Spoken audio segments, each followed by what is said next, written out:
when I was 6 years old, my dad came into my room one night at 2 a.m., telling me to get dressed, saying we was going to McDonald's. It was a week after my mom had left us. And as a 6-year-old, of course, I was excited. He helped me tie my shoes and I got dressed, and off to McDonald's we went.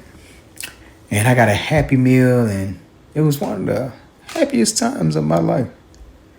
And that started a tradition because we started going to McDonald's maybe once or twice each week when I was 6 years old at 2 a.m. Always, late night runs.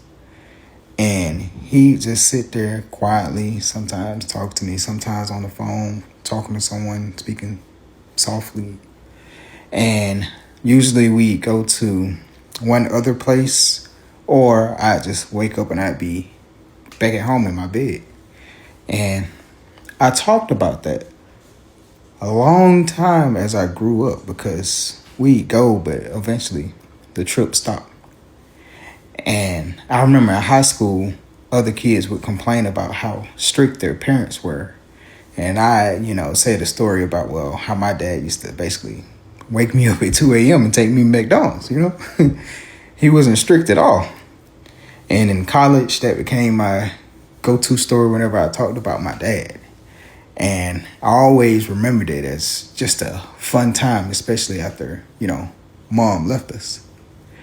And recently, we was at my dad's retirement party.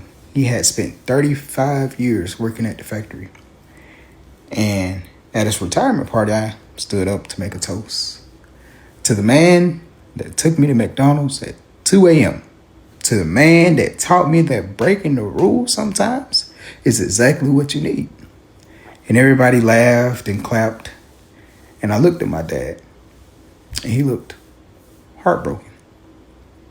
So the party went on, and a little while later, he pulled me to the side. He pulled me to the side and took me out to the patio.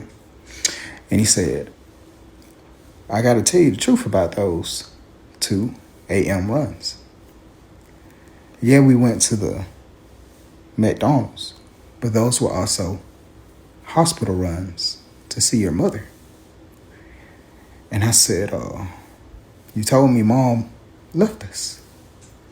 And he said, that's what she wanted me to tell you because she didn't want you to remember her sick. But basically she had cancer and she was in hospice. And they would call him whenever they thought it might be her last day. And he said, I would take you to McDonald's to distract you. That way, when we went to go see your mother, it wouldn't always be on your mind. You either be asleep or playing with your toys, and you wouldn't notice. And your mother would light up every time you spoke. She'd wake up and listen to you talk, whether you talk to me about toys or your day or whatever. And it really made her day.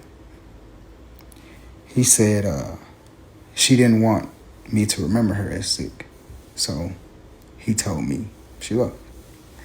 And I asked him, why, when, she passed, you just didn't tell me? Then he said, whenever I would mention the 2 a.m. trips, I'd be so happy and so proud.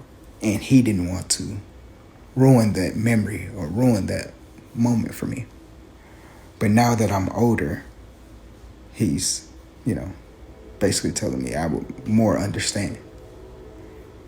He then started telling me all about my mother and how her laugh could light up a room, how she had a beautiful smile, how she was caring and loving.